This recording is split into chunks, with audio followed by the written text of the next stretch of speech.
Welcome, everyone, to the 8th episode of the Pulse of High Performance podcast. I am your host, Seth Davies. I am joined by my business partner, Paul Campbell, who's our Executive Vice President over Visuant Software. And I'm so excited today. We've got a very special guest. I've been wanting to get this gentleman on our podcast since we announced that we were going to launch this. Brian Vance. Brian is a customer with Competitive Solutions, but he is also a friend of Competitive Solutions. And he and his firm, Rust-Oleum, part of RPM overall, have been a practitioner of both the process-based leadership and Visuant for the past several years. So Brian, welcome to our podcast today. Thanks for your time. Why don't you introduce yourself and tell our audience a little bit about yourself? Yeah, well, thanks for having me. I appreciate it. So I'm Brian Vance. So I've been at Rust-Oleum for 6 years. So I started just a little bit on my history. So I started off after I graduated high school. I went to college. Kind of took the unconventional route, I guess, to where I'm at. I had a track scholarship to college. I went to college for a year and a half. It wasn't for me at the time, so I joined the Air Force Air National Guard. So I did that, and that kind of gave me the direction and discipline that I needed. And I did that. It was a full-time job for me. It was a civil service job during the week, and on the weekends I was a air guardsman. So then I got a better opportunity at SC Johnson's, and I left and went to SC Johnson's, and I started off driving a fork truck. So I started in the warehouse driving fork truck. I eventually became a team leader. And I decided that that's not something I really wanted to do for the rest of my career. So I had 3 young children working third shifts. So I decided to go back to college. So that's when I went back, got my degree. I advise people not to take that route. It's not the best way to do it, but, got my degree, opened up a bunch more doors. So then I got into doing some scheduling and planning at SC Johnson's, and then they offered me a chance to get into management. So I became a production manager. Then we started our lean journey. So we started going. We were starting to roll out lean at our company. So they asked me to take a role as a lean architect. That's what they call the person. So I got to go spend some time at our Mexico facility, learning how to do lean implementations. And I did that role for probably a year and a half. And then I went back into production management, became area leader, plant manager, did some other roles. And then some colleagues of mine left SC Johnson, went to Rust-Oleum, and they said, "Hey, why don't you come and work with us?" So I retired from SC Johnson's after 25 years, went into where I'm at now at Rust-Oleum, and I've been here for 6.5 years now, and I'm currently the senior continuous improvement manager we have 10 different plants throughout the U.S. So I'm responsible for rolling out our MS 168, which is like our version of the Toyota production system to all of our sites. Hey, thanks, Brian. One thing I love about a podcast is you always learn something. Everyone wants to know, Brian, track scholarship. What was that? Were you a sprinter? Were you a distance runner? Or were you throwing something around? I was a sprinter, believe it or not. So back when I was younger, I was a little bit fast. So I got not so much anymore, but yeah, back then I was a sprinter and long jumper. Wow, and a Packers fan too. So. And a Packers fan. Yep. And a Packers fan. Hey, real quick, you mentioned you're over continuous improvement. Why is continuous improvement so important in manufacturing today? Well, it allows you to make database decisions, and it helps improve equipment effectiveness. So it also, when you do that, you're improving the safety of your company, because when you're improving your equipment, you're eliminating, downtime, minor stops. So the people are not interacting all the time with the equipment, because when your equipment's up and running, people are constantly, stopping it to unjam it or interacting with it, which can lead to, a lot of injuries or potential injuries. So, number one, it makes your company safer. Number two is issue resolution. So with problem solvings, and you're understanding, what your losses are, you're able to get to root causes so that you're not continually having the same issues over and over. And you'll notice that at companies that are early in their lean or haven't started lean or Six Sigma, they have a lot of the same issues that come up week after week after week. And when you don't have the tools and the processes to get to the root cause of issues, you don't eliminate them and they continue to come back. And I think that our Lean Six Sigma approach gives you the tools to drive the root cause, eliminate the issues so that you get rid of it and they don't ever come back. Yeah, so Brian, you talked about kind of the machine downtime and the safety aspect of it. If you think about all your history and all your experience out there, are there some good examples where you've kind of looked at a problem, you've begun to dig into it, and you've really seen significant improvement in the organization because you took that step back and the evaluation? Yeah, we had, when I first came to Rust-Oleum, we had a piece of equipment that it was our number one source of downtime. The operators had issues because every time it jammed, they had to go over the stiles to unjam it and come back. And we had a big issue with it. So we did we call it, if you're familiar with Six Sigma at all, we did a greenbelt project on it. So I did a greenbelt project on it. We eliminated it. We brought it down to base condition. So the first step is get the equipment to base condition, make it clean, then have, put CILs in place. So we call them CILs. They're clean, inspect, lubricate. They're a form of autonomous maintenance. It's where the operators are doing, the daily cleaning, so that once you clean it, you don't want to have to keep going back and cleaning it again. So you want to keep it at that state. So we put what are called CILs. We develop problem solving guides so that, if they're having issues, they understand what it is. We did a bunch of different things so that the operators felt more comfortable with the equipment. We were able to eliminate almost all the downtime. It went from like our number one source to wasn't even in our top 20 anymore. And we brought in, when we brought in, we had a similar issue where we had another issue pop up. So I brought the OEM back in, and a year later, after we had done all this stuff, we had brought them in originally, and our equipment was filthy, it was dirty. So a year later, the OEM came back and was looking at the equipment. They're like, "Did you do another deep clean before we came?" We're like, "No, this is all part of our, the process that we have. Our CLL process is, it keeps it clean." It ended up being a very simple thing that our engineering manager changed out a OEM part that once we put the OEM part back, it allowed us to, and we have removed all the downtime for it, and to this day it's still not an issue anymore because of we followed the DMAIC process with the Greenbelt project. That's great. Hey, you mentioned, Brian, part of that project, that Greenbelt project, was the operators. So how involved were the operators in that project? I mean, they were the ones that were closest to it. So did you seek out their involvement and their suggestions? Oh, definitely. If you're ever doing any type of project, the operators have to be number one, because they're the ones that operate it every day. I mean, you can bring a mechanic out there, you can bring an engineer out there, you can bring a CI manager out there, and they're not the ones running it. They're the operators are the ones they know, they can hear things when things are not running right, or when things are not, they can, they smell if some things are burning or something like that. So we invited them they're the ones that early on we had like a problem solving, and we did a 5Y and fishbone and all that sort of stuff. And the operators are the ones that identified what the issues are and led us to what we needed to focus on. And then with the help with the CILs, they had asked us, they said, "Why haven't we done this years ago? Because this has made our job so much easier. We're not having to clean it. We know we can see where the issues are, because now when it's if something is dripping or whatever, it's very visible. Before, we had paint build up.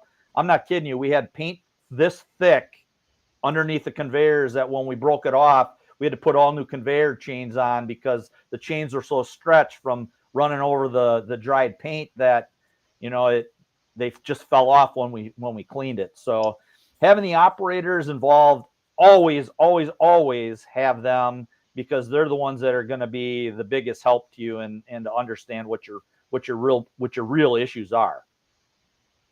Yeah, I remember a couple of years ago when we were talking about COVID and how they impacted the industry, right? Your business was significantly impacted because of all these DIY, right? Projects, people just flooded into looking at product.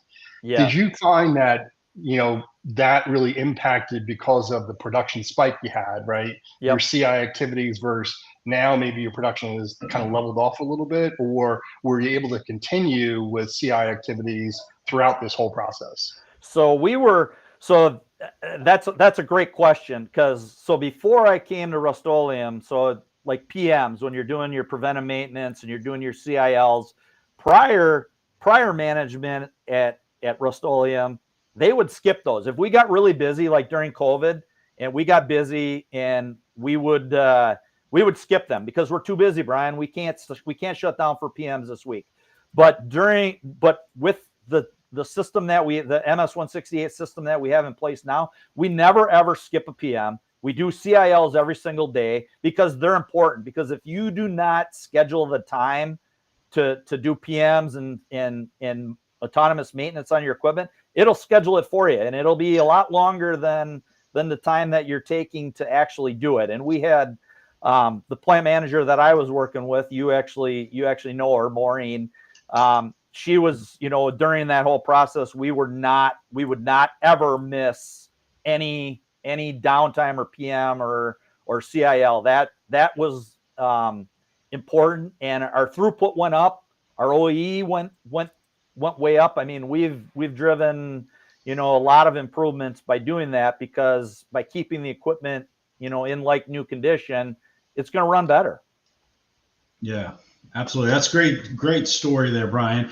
Hey, I want to shift gears, talk about data. And I know Rust-Oleum, your practitioners, you utilize Visuant for a lot of your data and for corrective actions. Talk about how utilizing a business performance software, a tool with the unfair advantage of the corrective actions linking to metrics, how does that really help move the business forward at the plants? Well, when you have red metrics, you should have, if you follow the PBL, the process-based leadership model, when a metric is red, you really should have actions tied to it. Because why are those metrics red, and what are we doing to fix it, so that that we can understand that we need to fix what the issues are, so that the next time this is turns green. And by having Visuant, it allows you to have all kinds of different, you can have it based on OEE, you can have it, you can have metrics or actions tied to safety, quality, whatever it might happen to be. It allows you to understand where your actions are and what you need to do with them. So for me, it's very helpful, because it just makes things much easier. You're not having spreadsheets with all your different actions that, you got to go find. I got to go find my safety ones, and I got to go to this spreadsheet to do that. Or engineering has theirs over here. It can be confusing and very timely to have to go searching. And when everything's in one location and it's tied to the actual metric, it's very, very helpful to understand and to get what you need to do to fix it. Now, do you find driving that down, do you keep it at the supervisor or the leadership level, or do you kind of find driving it down to the operator level is something that's beneficial? So it's kind of a holistic view of the organization, right? Yeah, Everyone understands. We haven't been able to drive it down to the operator level yet. We have it to the supervisors are involved. But yeah, we don't have, so we have our tier systems, which are, so our tier 1, tier 2, tier 3, tier 4, tier 5. Tier 1 is where the operators, at the end of the shift, they get around. We have hourly boards. So we have our tier 1s, they meet at the hourly boards, and we have actions that are on the board. And if if for some reason that action has to be escalated, it gets escalated up to the tier 2. Then the tier 2, we would utilize the tier 2. That action then would make it into VisuWant, because that we can look at that and say, okay, so during the tier 2s, they can open up the action log and see this got escalated to that for that issue. And then at tomorrow or at the Gemba walk, that's when we communicate what's been done with that action and where it stands. That's great. It's so important, Brian, that at tier 1 you're still connecting people to the business with the high touch, low tech, right? They're not interfacing with the software, but they got a board out there, they got their scorecard, they got their actions, everything's right there. So it gives them the ability to tell a story when leaders come by on Gemba walks and so forth.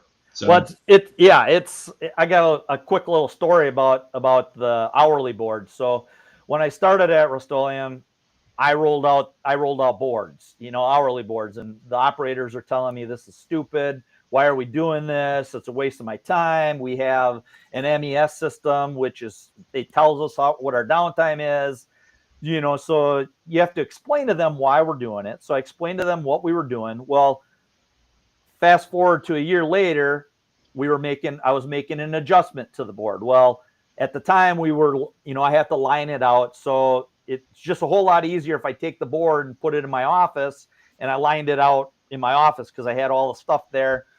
So I had the board there, and I come back out to the line later on, just walking through, and they're like, Brian, what happened to our hourly board? How am I supposed to know what our major issues are? When maintenance comes through, they can't tell what our top downtime issues are. How are we supposed to know that?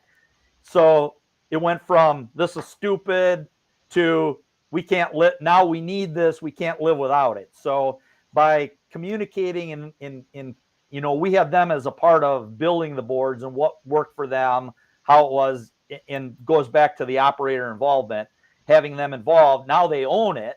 And this is something that they know that if I put an action up on the board, that it's going to get fixed and people are going to look at it. So, that ties back to it has to start at the operator level, because if the operators don't own it, they're the ones doing all the work. Right. We work for them. They don't work for us. Right.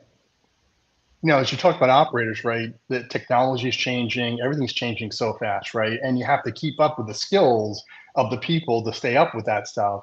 Are you finding it's challenging at all, finding the right skills, right people to fulfill positions, even at the operator level, right, to be brought into the organization?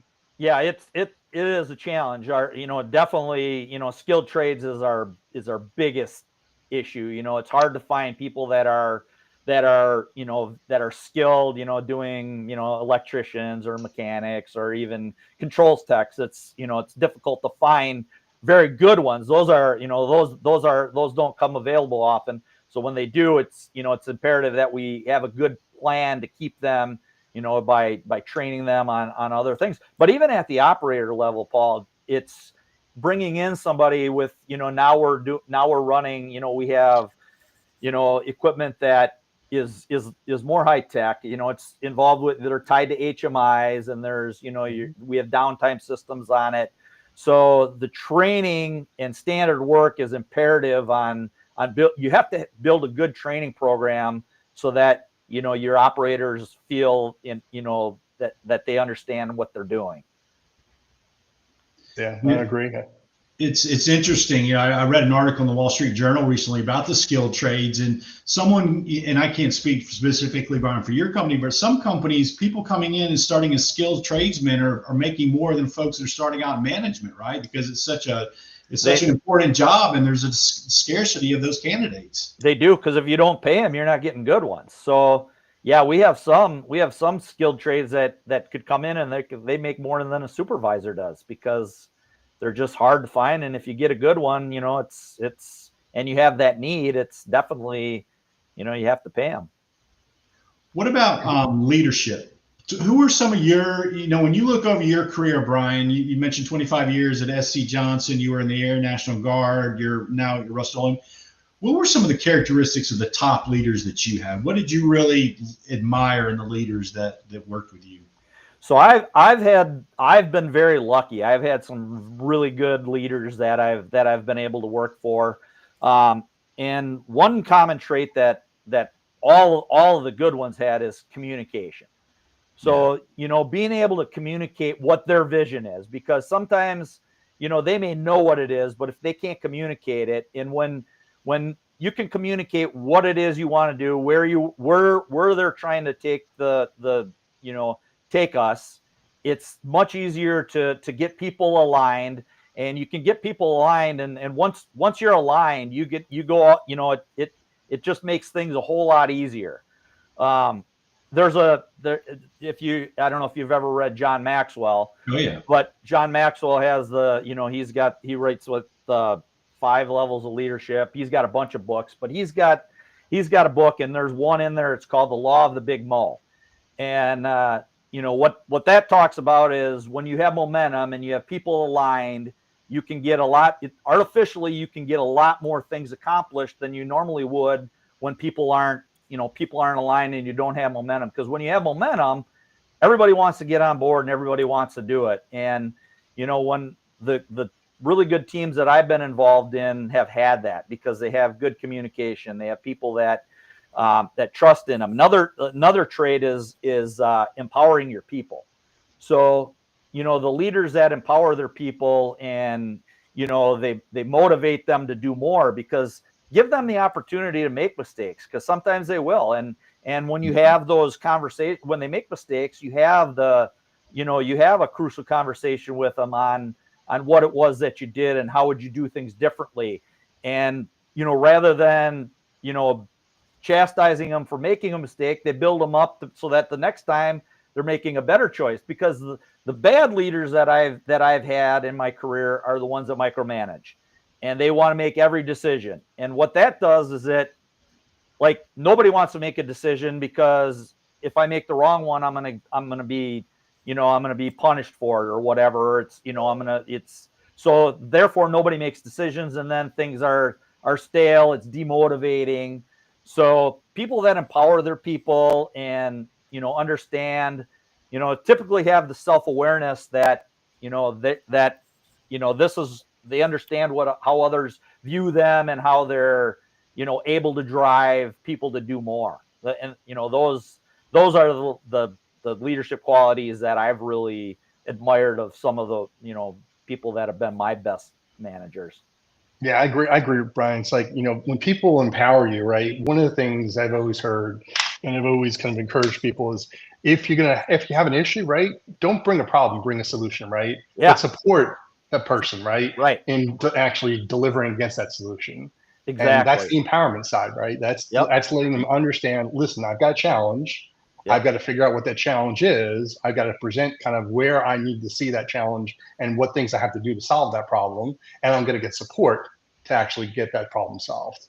And it snowballs into the next one, because they know that they have the support of their manager. So the next problem that comes up, they're looking for issues. They're looking for ways to do things better. And that leads back to the law of the big mo. You build momentum, and things start to, when you have that, it can be really good. Yeah, no, I absolutely agree.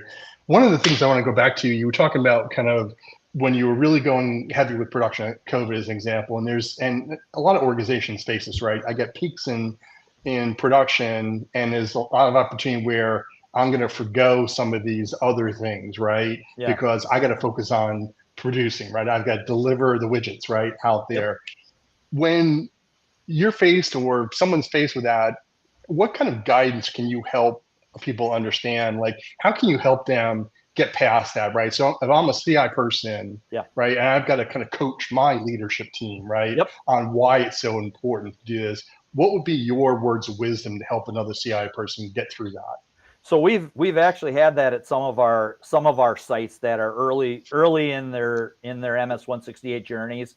And my advice to them is to go and show examples and show, with data. You bring data to them and you show them these are the issues that are causing why we're having downtime. And these are the things that we need to do to solve it. And, to help them to understand that when we keep the equipment clean, it's going to run better. And when we let it get back to the state that it was in prior to that, look at all the issues we had. Look at all the things that went wrong, and look at the sites that are doing really well. Because right now we have some sites that are really doing well. We have one of our Hagerstown facility. They won the MS 168 award, and years ago they were called the plant that can't. Now they're the everybody wants to go there and see what they've done because of how they've done it, and they follow it. They do it really well. We have other sites. Our Pleasant Prairie site has done, is following that. They've been in it. Them and Hagerstown have been in it the longest. They have a lot of really good processes and procedures, and they don't deviate from the things that they're doing. So the sites that I would show them what good looks like and show them what bad looks like. And if you follow the plans and the process, it's going to work, and you can have similar results. We just had a conference with all of the RPM leaders, and one of the things is I was asked to show MS 168 best practices. So that is the thing that I would show. I would show that these are things that work really well at some of our better plants, and if you follow these sort of things, you can have similar success. And we've seen that. We've seen at Rust-Oleum alone, our when I started here, our total Rust-Oleum OEE was really low. We were probably down in the 30s. Now we're up, now I think we're up in the 50s, and we're constantly there. Like a bad month for us would be like 50, low 50s. So we're constantly, so bringing all those sites on, it has a big impact on your total company. That's great. Data is so important, Brian, and every organization has got data. And I've been doing this for a while. I'm continually amazed at how organizations don't harness the power of their data to utilize it to move the business forward. Right? I've seen, dashboards, charts, graphs, all kinds of data. But at the end of the day, when you ask the question, are you winning or are you losing? Yeah. Employees, supervisors, that they're not trained on what to do. That's and if you don't know if you're winning or losing, that's, we have some of our VPs here. They're always, that's their target to us is, how do we know if we're winning or losing? So, at our tier meetings that are, our tier 2 or tier 3 or tier 4s, we need to understand what we're doing. Is it helping us win or are we losing? And when you don't have good data, you focus on everything. We have our RPM, vice president of continuous improvement. She has a phrase that she pounds into us. It's, brutal prioritization. So when you have good data and you brutally prioritize what it is you're working on the right things. And that should drive, because if you don't know what your major issues are and you start working on everything, it's like playing whack-a-mole. You're going to knock this down today and tomorrow it's going to pop. You go from thing to thing. You're never going to solve something. So you need to brutally prioritize, fix that problem, and move on to the next one. And if you follow the DMAIC process and, by eliminating your losses, you can do that and have a pretty successful story. So Brian, I have a question for you that came in. Is one of the things, if you are just starting a journey, right? So you're obviously well established. You've got these process procedures. A lot of whether it's a plant that's well established or it's someone coming on board, they can leverage something. But if I'm part of an organization just starting out, right, on my journey around lean and CI, what kind of things that should I be looking at to help me along that journey? The early things are, 5S is always that's like the foundation of everything. If you have good 5S, but some sites don't want to take the time to focus on 5S, but equipment cleanliness. So getting your equipment back to base condition. And, if like, I would say you would want to get your equipment to base condition. You'd want to have good PMs, you want to have good CILs, the clean, inspect, lubrication. So you have good PMs, good autonomous maintenance, which is the CILs. And when you in doing that stuff continually and having a really good, strong plan to do that, and focus on, I would focus on like a priority line. So you don't want to try and do your whole company at one time or your whole plant. Focus on one line, and then you can extrapolate what you've done on that and take it to other lines. That's how we've done it at Rust-Oleum. We focus on, we have like a priority line, and once we got really good at it, then we started focusing on the other lines, because our highest running lines, the most important ones, we want them up and running the most. And then as we got good, we started moving it to the other lines, and then people see that and they're like, it builds momentum, because they're like, hey, I want what line 4 has. I want what line 3 has, because they're, they go and work on it. When you rotate people through jobs, they see how it works, and then they're able to bring it back to their lines, and then it just kind of, it snowballs from there. That's good. I mean, it's almost like you establish what you want, you learn, right, for what's happening, you adjust, and then you deploy, right, kind of thing, and you begin to expand, right? Yeah, because if you try it all at once, it's like a shotgun approach, and when you have everybody, it gets frustrating, because we don't have enough resources at our plants to do everything at once. We just don't. You don't have the support. You don't, and people get frustrated when you're trying to do something and you don't complete it, and they'll be like, "Oh, well, we already tried that, and it didn't work." And a lot of times they tried it and it didn't work, because we tried to do too many things at one time. So when you brutally prioritize and focus on the things that are important, that will drive success. Brian, you earlier you touched upon one of the traits of the leaders you had are the ones that communicate, and communication is something every organization is challenged with, improving with that, and that's one of the reasons. One of the 4 tenets of process-based leadership is face-to-face communication. Talk about the tier process at Rust-Oleum, and how is communication flow top down at the sites there? Yeah,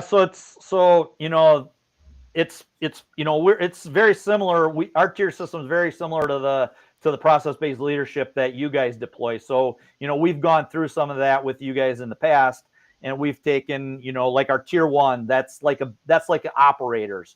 So that's like that's the shift end huddle. So the oncoming shift meets with the outgoing shift. They talk to them about what their main issues were for the shift. What things do they need to watch out for? What things need to be, communicated upwards? And then you have your tier 2, where you come in and you take the stuff that you learn from your tier 1s, and then what's gonna win the day? Like looking at our scheduling for the day. Does our schedule look like we're gonna make it? Do we have are all our raw materials here? Do we have so it's communication between all factors. So it's not just CI and the plant manager. It's it's quality, it's engineering, it's scheduling, it's all of them understanding what it is, and having all of those people present at those meetings is important, because that's where you find out, because if I find out that this raw material is not coming in and I'm planning to make this batch, well, for us, for paint, it might take us a day to make a batch of paint. And now if we started that, or they started and they're not realizing we don't have that raw material, we might tie up this tank for a week till we get that raw material in. So it's really important for us to understand what it is we're doing, so that when you're making batches, you're not tank tying yourself, and that your whole process flows from start to finish.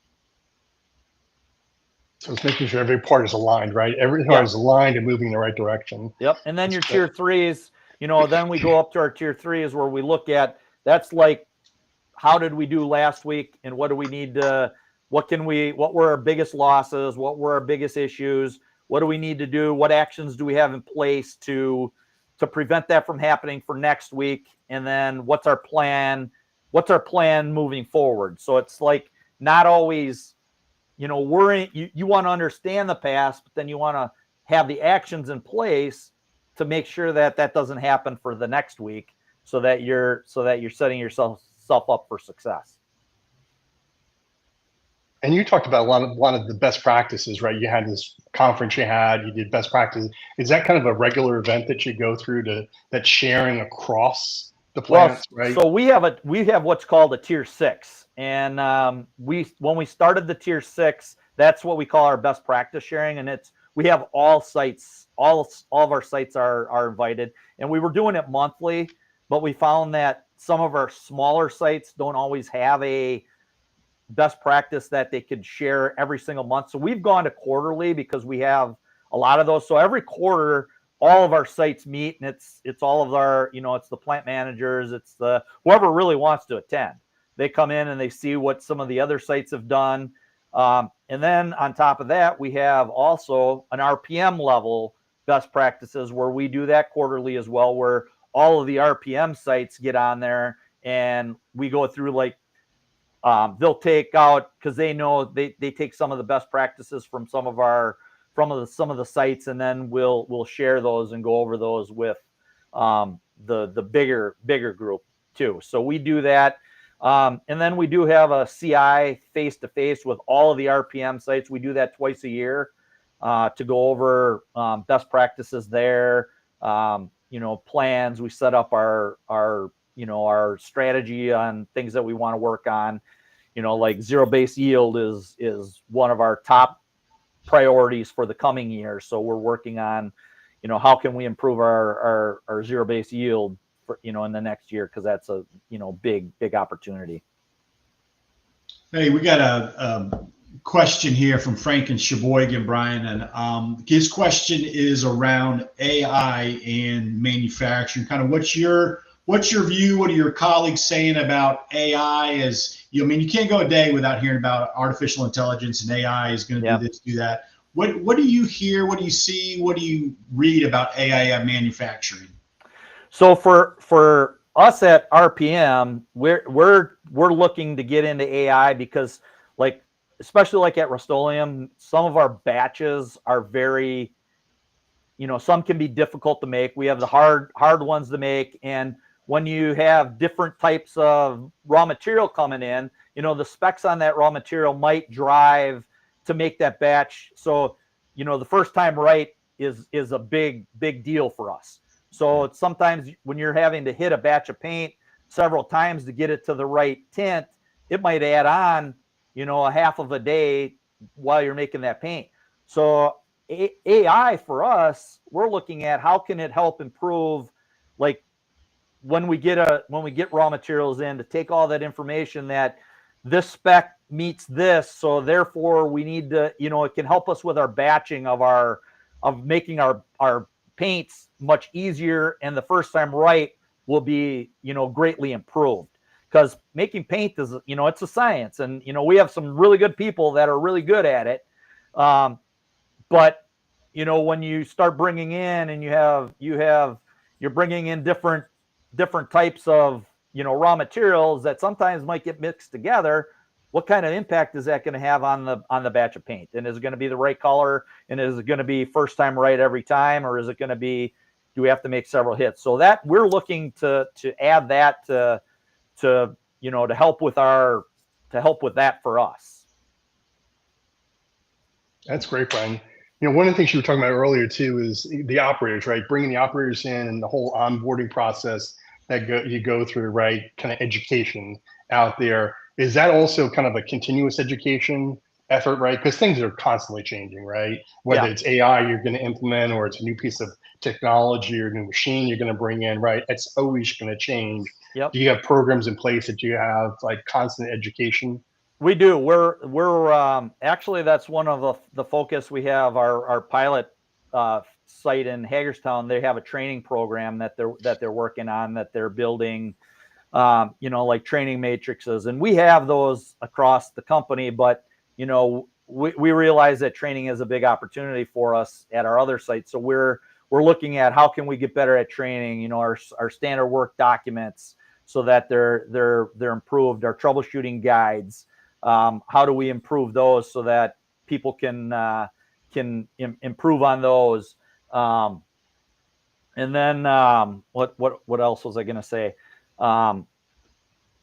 Just to be able to, the skills matrix, so you understand what do they need to be trained on. We have when things come out, we have things called 1-point lessons. So any change gets communicated through a 1-point lesson, and that'll get out, and it has to be signed and acknowledged by all the employees for that line that this change was made or this thing is done. So we use those a lot. That's part of if you're familiar, you get into lean, 1-point lessons are a big thing to use, and it's a very simple tool to make sure that people are all communicated with those changes or issues. Yeah, it's also kind of a growth engine for people, right? It's a way Yep. that they can develop skills and continue to improve or get promoted, right, within the organization, Yep. up level their jobs. That's a great way to determine that as well. Exactly. Yep. Yeah. Hey, Brian, I wanted to start to wrap this up. First, appreciate your insight and your experience. That was you really shared some really good tips and tricks and strategies for folks in CI. And I encourage anyone that's listening, go connect with Brian on LinkedIn. Brian's got a wealth of knowledge, and he'll be a good resource for you. Paul, any closing comments? No, Brian, I appreciate your time. It was a great show, and I appreciate all the valuable insight you've given to us and everyone listening. Thanks for having me. I really appreciate it. Well, thank you, Brian. Thanks again. And next week, podcast will be on leader standard work. We've got Vaughn Schott from Haviland Enterprises will be joining us to talk about leader standard work and the importance of that in manufacturing operations. So thanks again for tuning in to the Pulse of High Performance podcast.